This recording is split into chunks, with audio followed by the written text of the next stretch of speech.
As you probably could tell from my prayer, we are continuing our study on giving. And so as we started that last week, you guys know that Matt was showing us that God's design for his people throughout history is that we would give our first and our best to him, knowing that he has given his first and best to us by sending Jesus to die on the cross for us, and to die for our sins, allowing us to know him and to follow him. So last week we see that we were called to be generous people because God has been such a generous God to us.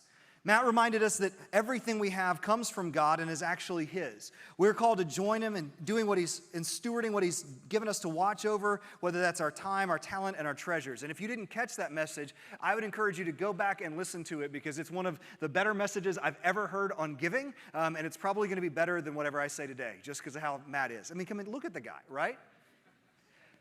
But this morning we want to jump to the New Testament to get a picture of what giving looks like for us in the New Testament. We focused a lot on some Old Testament passages last week that demonstrated that God's people have always been called to be generous because God has always been a generous God. But in light of what Jesus has done, we see some different nuances with the New Testament. So go ahead and turn in your Bibles over to 2 Corinthians chapter 8. 2 Corinthians chapter 8 is where we're going to be. Now, Paul is writing to the church in the city called Corinth. If you've been with us for the last year and a half or so, you probably are familiar with Corinth because we spent a lot of time last year talking about Paul's first letter to the church at Corinth.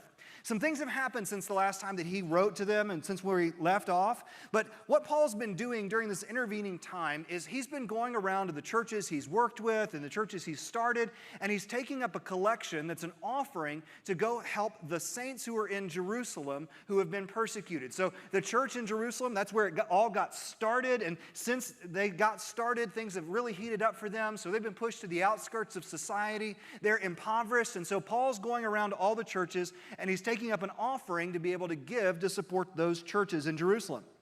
It's been going on for a while, and at some point the Corinthians had told Paul that they were interested in participating. They were going to take part in this offering, so now as he sends this letter, he's asking them to make good on their word.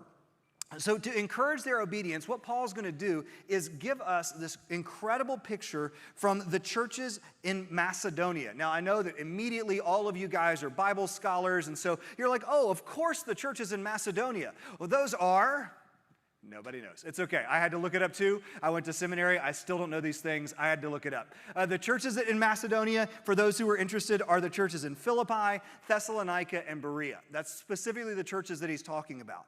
Here's what's interesting. The Macedonian churches were really doing great spiritually. They were growing. They were following Jesus. They were doing fantastic. But they had been persecuted just like the church in Jerusalem. As we will see through the text, they were impoverished just like the Christians in Jerusalem were. And yet, in the midst of their difficulty, they were unbelievably generous. So what Paul's doing here is not trying to pit two churches against each other. Instead, he's giving the Corinthians and he's giving us an incredible opportunity to see what generous giving really looks like. They demonstrate some incredible attitudes of how generous people respond in light of the generous God we serve. So as we look at these 5 verses, we're going to see at least 4 different ways that we can draw out of this to describe what our giving should look like because of what Jesus has done for us. So read the passage with me, 2 Corinthians chapter 8, starting in verse 1. We want you to know, brothers and sisters, about the grace of God that was given to the churches of Macedonia. Now, interestingly, let's pause before we go any further. Notice that what Paul is getting ready to describe is a way that the grace of God worked in the churches of Macedonia. When we think about giving, so many of us think of it as a chore, as a thing we just kind of have to do. But what Paul says here is the Macedonians' response was evidence of the grace of God working in them to give. So here you go, pick up in verse 2. During a severe trial brought about by affliction, their abundant joy and their extreme poverty overflowed in a wealth of generosity on their part. Man, that's a beautiful sentence. I can testify that according to their ability and even beyond their ability, of their own accord, they begged us earnestly for the privilege of sharing in the ministry of the saints. Not just as we had hoped. Instead, they gave themselves first to the Lord and then to us by God's will. So as we look at this, guys, look at the language. I just love this passage because Paul seems to almost be tripping over words to describe how generous the church in Macedonia was. Now, before we dive into their generosity, let's talk a little bit about a couple of terms that you've heard us talk about in the series and how this all fits together. Last week, Matt mentioned the idea of tithing, right? The biblical concept of us giving our first and best 10% back to the Lord. Now, everything that God gives us is His. We're simply stewards of all of the resources we have, whether that's our finances, whether that's our cars, our houses, our clothes. Everything we have ultimately belongs to God, but He calls us to give back our first 10% in what was called the tithe. This is something that God gave to the nation of Israel back in the Old Testament. When you actually put it together, they had 3 separate tithes they were supposed to bring. One was every 3 years, so it effectively worked out to where God called them to give away 23% of their income every year. Now, that's a pretty high standard for us to think about. In the New Testament, there is no direct command for Christians to tithe. All right, some of you stopped listening there. But here's what we see. At no point does the New Testament say specifically that you are called and commanded to tithe. But that doesn't mean that we're not supposed to. Let me see where you get that, all right? Jesus is talking to the Pharisees, and He's correcting them on some of their errors. In Matthew chapter 23, He says this, "Woe to you, scribes and Pharisees, hypocrites! You pay 1/10 of mint, dill, and cumin, and yet you've neglected the more important matters of the law, justice, mercy, and faithfulness. These things should have been done without neglecting the others." Okay? So the Pharisees, the religious leaders, were all about doing external things that made them look super spiritual. And so they actually would tithe their herbs. Okay, some of you guys grow your own like basil and stuff like that. So think about like every 10 leaves that you pull off of your little basil plant, you give one of those to the church. That's how fastidious these guys were with tithing. The only problem was they also were jerks. And so instead of actually loving Jesus and caring about things like justice and mercy and things like that, they cared about making sure that they gave 1/10 of their mint or their dill or their cumin, but they didn't care about what happened to other people.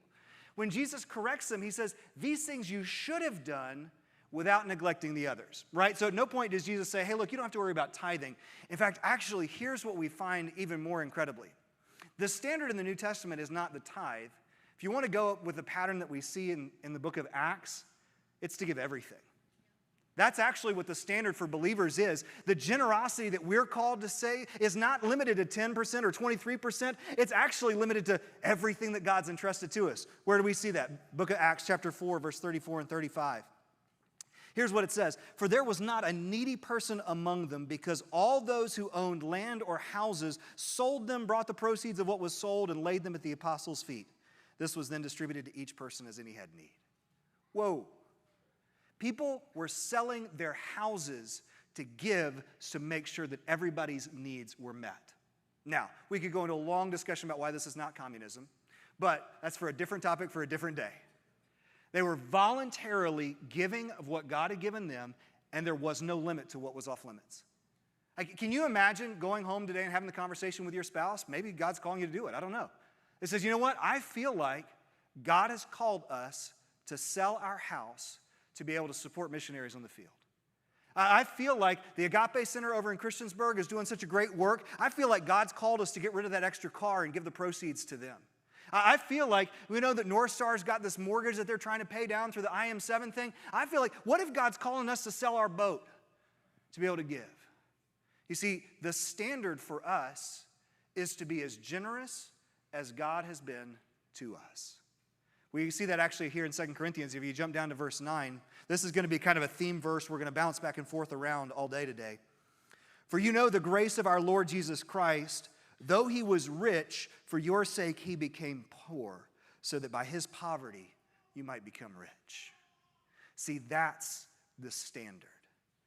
The standard is that there's a God in heaven to whom all of creation owes its very existence.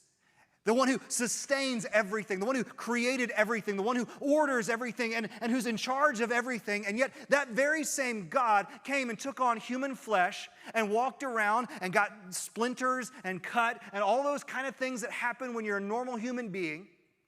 He taught, He did miracles. He was misunderstood. He was maligned. And eventually, he was hung on a cross and died to pay the penalty for my sin and yours. He was buried, and 3 days later, he rose from the dead. And now, generously, he gives himself to us so that we can find life and hope and joy and change everything about our current existence and life forever for us. That's the standard that we're held to as New Testament givers, is to be generous as God has been generous to us. Now, let's try to put some framework around that. What does that actually look like for how we should approach our giving? What should characterize it then? Well, see, here's one kind of broad phrase to think about in terms of today's message. My generosity reflects my joy in God's generosity to me. Now, it's an awkward phrase. I couldn't think of a better way to put it, so you may have to write it down and chew on it for a minute. My generosity reflects my joy in God's generosity to me. In other words, I'm only going to be as generous as I have joy in God's generosity that he showed to me. Let's see how that played out in the life of the Macedonians and should play out in our giving as well. Some of the things we're going to talk about are going to sound kind of redundant because it's like, well, you already said that. Yes, but I don't know about you, but I need to hear things multiple times before I actually get it. So let's dive in. The first thing that should describe our giving is that it should be, number one, joyful. It should be joyful. Look back at verse 2. During a severe trial brought about by affliction, their abundant joy and their extreme poverty overflowed in a wealth of generosity on their part. I love what looks like the paradox of this verse. Right? The Macedonian believers were in a tough spot, and that's way underselling it. You see, as they became Christians, they were starting to get pushed to the outsides of society. Their businesses were being captured. They were being persecuted. They had nothing. And yet, in this severe trial that was brought on by the afflictions of being persecuted, they had an abundant joy. Hey guys, I'm going to be real honest with you. I wasn't planning on sharing this story with you, but I just got to give you an example out of my life. This week, we had a scare with my wife's car. The transmission started going, right? In case you're not a car guy, transmissions are not supposed to do that. We took it to the mechanic, and I got a phone call from the mechanic, and he said, hey, Mr. Couch, just wanted to let you know that you're going to need a new transmission, $4,400. Now, I don't know about you, but most of us are not looking to drop $4,400 in a week that we're not expecting to. So I would love to say that I responded to these afflictions with an abundance of joy. But I sure didn't. I started freaking out. God, how are we going to do this? We're not ready to buy a new car. I don't have time to go look for a new car. I don't have time to deal with this. How are we going to? It's summer. My wife's got to go places. I got to go. How are we going to? So he said, by the way, if you're going to just junk it, if you don't, as a last-ditch effort, we'll try changing out the transmission fluid. Worst case scenario, you're at $125. It worked. Now, yeah, to God be the glory. But I would love to tell you that that was like some abundant faith. No, God was working in spite of me freaking out for 2 days straight about how I was going to fix this. The Macedonians have their businesses stolen, their houses are being taken from them, nobody likes them, and they have this abundance of joy that overflows in this wealth of generosity. Puts me to shame. You see, when life's good, I have a tendency to have joy, but when it gets a little scary, it gets a little hard. Paul Tripp says you're like half of us are one flat tire away from being an atheist, right? God, I thought you loved me. I'm going to be late for my tea time. Guys, we laugh, but we do it. But the Macedonians didn't. Out of an abundance of joy, they recognized that God had generously given his own son on their behalf, so the rest of it didn't matter. All of this, it's his. It doesn't matter. He's going to take care of it. And if he doesn't, great. What's the worst that can happen? I die and I go to heaven with him forever? Out of an abundance of joy they gave. Here's how one commentator put it. Poverty overflowing into wealth also may seem paradoxical, but it fits the crazy quilt logic of the gospel. Joy plus severe affliction plus poverty equals wealth. Here, wealth relates to a wealth of generosity and joy multiplied.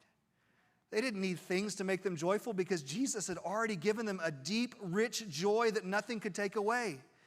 Guys, we should be happy people. But we know that joy is deeper than happiness, but instead, the joy that motivates us to give out of our poverty is the certainty that our wealth isn't in our money, but in the reality that God has given me everything that I need for life and godliness. He's got an inheritance that's kept in heaven for me, and he's preserving me to get to that point. Read 1 Peter chapter 1 if you need to get a refresher on that. Guys, we have this hope and this joy, and that ought to overflow in a joyful generosity. We should look forward to times to be able to give because God has been so generous to us.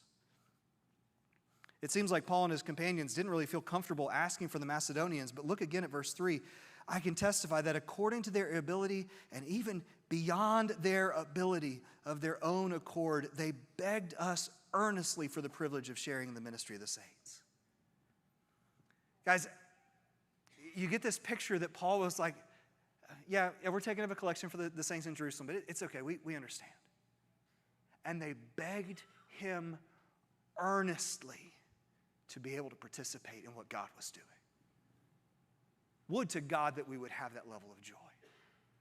Whether that's giving our time, our talents, our treasures, would to God that we would be so captivated by Jesus that when we have an opportunity to give, our first reaction is like our kids who don't know better. You know what I'm talking about? Like you tell a kid that they need something, they grab their piggy bank and they start handing you money because they don't care. All their needs are taken care of, and so their money out of their piggy bank, they don't know. Would to God that we would act that way. You see, because not only should our giving be joyful, it should also, number two, be generous. Now, again, like I said, you keep using that word. It does mean what I think it means, okay? Yeah, thank you for the millennials in the room who actually caught the Princess Bride reference. I know we keep using it, but it is crystal clear in this text. Look again, verse 2.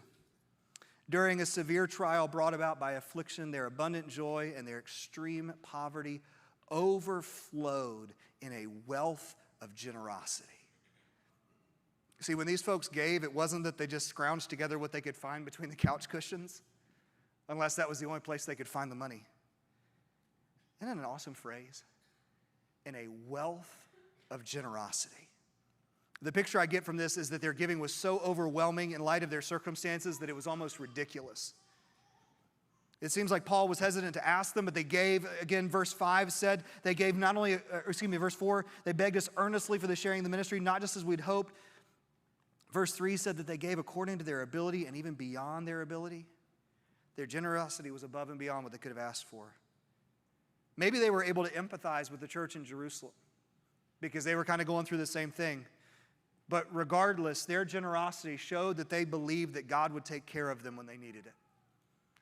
Their generosity was this incredible demonstration of faith that says, you know what? I know things are crazy right now, but I know I have this opportunity to be a part of what God's doing, and I can't wait. Here's how Life Action Ministries talks about this. They say this: I need to learn to give today out of my abundance or supply to meet the needs of others, believing that tomorrow, if I have a need, God will use the abundance of others to meet my need. Now, leave that up there for a second. I need to learn to give today out of my abundance or my supply even to meet the needs of others, believing that if God's calling me to do that, if I have a need, God will use the abundance of others to meet my need. Now, that is some faith-based living. Knowing that if I give today, that God's going to take care of it. That's what he says there in verse 13 through 15. Jump down a little bit. He said, it's not that there should be relief for others and hardship for you, but it's a question of equality. At the present time, your surplus is available for their need, so that their abundance may in turn meet your need, in order that there may be equality, just as it's written, the person who had much did not have too much, and the person who had little did not have too little. You see, if God's calling us to give, he knows exactly how he's going to meet the needs that he's calling us to give, right? He knows exactly what's coming tomorrow. You know what I really have no clue about? I have no clue what our taxes are going to look like this year. I have no idea what my retirement portfolio is going to look like at the end of the year. Not a clue. I have no idea how things are going to go financially. The world right now is a giant question mark because of all the changes, all the upset, all of the things. But you know who knows? The God who gave himself to me. The God who calls me to be generous, trusting that he'll meet my needs because he's already met my greatest ones. So when I give, I can say, you know what? I know it's a weird time right now, and I don't know what's going to happen with Doge, and I don't know what's going to happen, what Trump's going to do. I don't know what the tariffs are going to, I don't know how much my iPhone's going to cost. I don't know. But I know that God's calling me to be generous, to give. And I know that means he's going to take care of it. By the way, let's be real clear here. We're not talking about that prosperity gospel thing. If you give $100, God's going to give you 1,000 and all that. That's not what he's saying. But he's saying you can trust that if God calls you to give and you respond generously, he'll meet your needs. We've seen that over and over and over and over and over again. Times where God calls us to step out and give, and then he meets a need in an unexpected way. Now, we still have to worry about a $4,400 transmission, but God has been faithful every single day. Guys, our giving should be joyful and it should be generous because God has been generous to us and he's going to take care of it. Remember, though, what's interesting about this as you're thinking about it, you may sit around and look and say, I can just tell by looking, I can't give as much as some of the people in this room, right? My shirt's from Walmart, his shirt's not, right? See, here's the beautiful truth about giving that we see from this passage. Not only is our giving joyful and generous, it's also proportional. Our giving should be proportional. Look at verse 3. I can testify that according to their ability and even beyond their ability that they gave. You see, the reality is the dollar amount is somewhat inconsequential to the Lord. Let me ask you a straightforward question this morning. So when we take up the offering here in a few minutes, after we get done with the message this morning, and we pass the buckets around, if somebody puts $100 in the basket and somebody puts $1,000 in the basket, who gave more? Now, if you're an accountant, you say, obviously, $1,000. We know financially, fiscally, balancing out a ledger, 1,000 is a bigger number than 100. But that's not how God's economy works. I can promise you the church at Corinth, we talked about it, it was an affluent church, and I can guarantee you that they could give 10 times what these impoverished churches in Macedonia could give. But it's the heart that matters. In Matt's message last week, he reminded us that God owns everything. He referenced Psalm 50:10, where God reminds us that every animal in the world belongs to him, so he doesn't need our offerings. Matt reminded us that regardless of how much time, talent, or treasure God's given us to steward, we all have a first and best that we can give. And that's what makes God's math different than ours. Yes, financially speaking, the church's bank account increases more with a $1,000 gift than $100, but it very well may be that the $100 was a much greater sacrifice than the $1,000. So it was the greater gift. The smaller gift may have demonstrated greater faith and generosity than the larger gift. Jesus highlighted that exact scenario with his disciples one day. Mark chapter 12. Sitting across from the temple treasury, he watched how the crowd dropped money into the treasury. Many rich people were putting in large sums. Then a poor widow came and dropped in 2 tiny coins worth very little. Summoning his disciples, he said to them, "Truly, I tell you, this poor widow has put more into the treasury than all the others, for they all gave out of their surplus.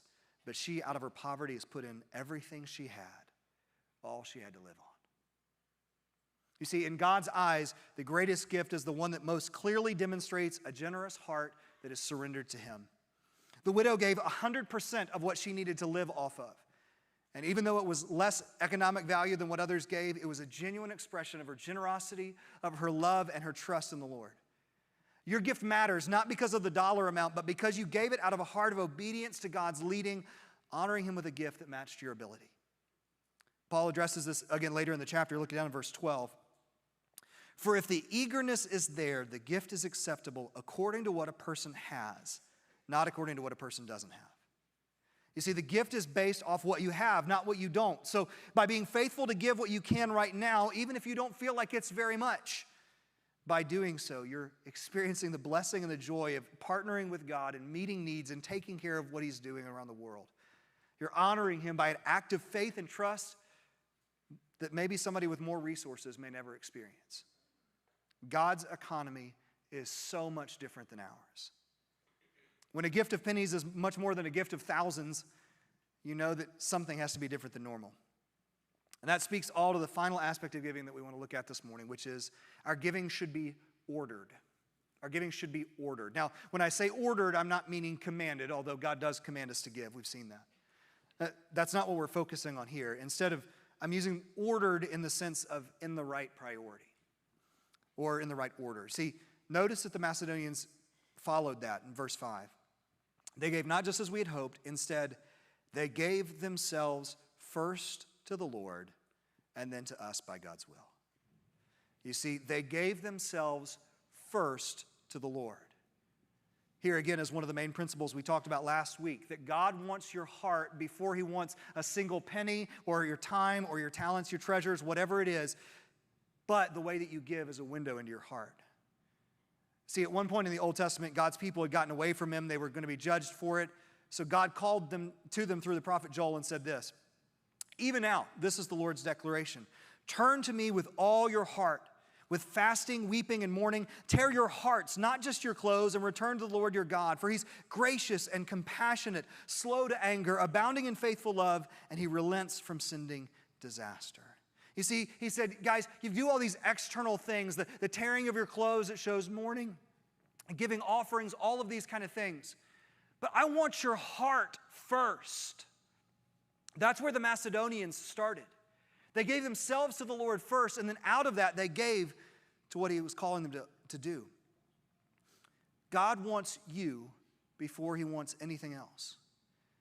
He wants you to turn from trying to make your life work on your own to letting him lead, guide, and provide for you. Have you ever done that? I mean, has there been that time in your life when you've turned from trying to live life your way to turn to Christ? That's the first thing that you give this morning, yourself. Why?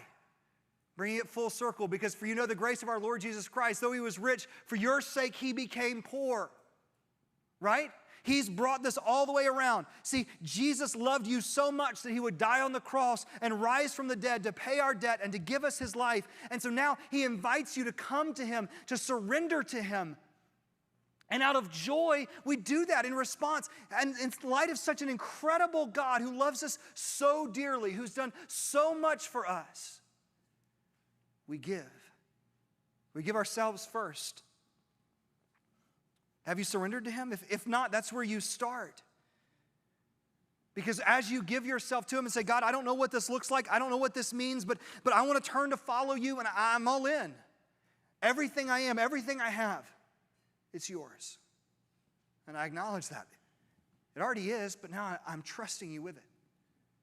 And then as you turn to him that way, what begins to happen is you get to understand that generosity that Jesus has shown you deeper and deeper. And he stirs up this affection for Christ in you that overflows in a wealth of generosity, whether it's generosity with your time and sitting and talking to people you'd rather not.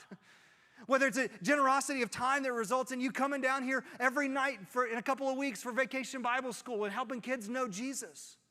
A generosity of your talents, of you using your gifts that God's given you for his kingdom, taking a week of vacation and going around the world to be able to bless the church there and see the kingdom expanded in some way, or take the resources he's entrusted to you to give to the local church for the work of the ministry to continue, to give beyond that to what God's doing. Then in all of these things that Jesus would be exalted. If you know that Jesus has saved you, though, then the question is, are you being generous with your time, your talents, and treasures in the same way that God's been generous with you? If not for you, why not ask God to remind you of what he has done? To refresh your heart with the beauty of God's generosity on your behalf. Now, in just a minute, we're going to have an opportunity to actually put some action to this, to allow you to respond in obedience if God's been moving, because we're going to take up an offering. We're going to be singing and giving an opportunity to express back to God with the songs that we sing, that our generosity to what he's done in our hearts. But it may be for you, this is the first step where you say, you know what, God? I've not been trusting you with the area of my finances. And I want to take that first step today by giving. We're going to pass those around. Our ushers will be coming forward to receive our regular tithes and our offerings. You can also give in the Church Center app, or you can give using the online link that you'll see. I'm going to invite the worship team to go ahead and come on up as we prepare for our time of response. But as you give, here's my fear. I don't want this to be an emotionally manipulative message where I've just yelled at you and my voice is cracking because we slept with the window open last night, so my throat's all shot. And you say, boy, that guy got excited. I feel like I just need to give. Now, like the Macedonians, we need to make sure that we've given our heart first. So you know what, God? Everything that I am, everything that I have, it's all yours. It always has been. And I'm surrendering to that. So then as I give, whether I give online, give in the plate, respond in obedience, I'm doing this joyfully, knowing that you're going to take care of all of my needs. I'm doing this generously because you've been generous to me, and I know that I'll be a recipient of your goodness and grace when you allow. I know that I may not be able to give as much as somebody else, but I'm going to give according to my ability. And as I do this, it's because I've given myself to you first.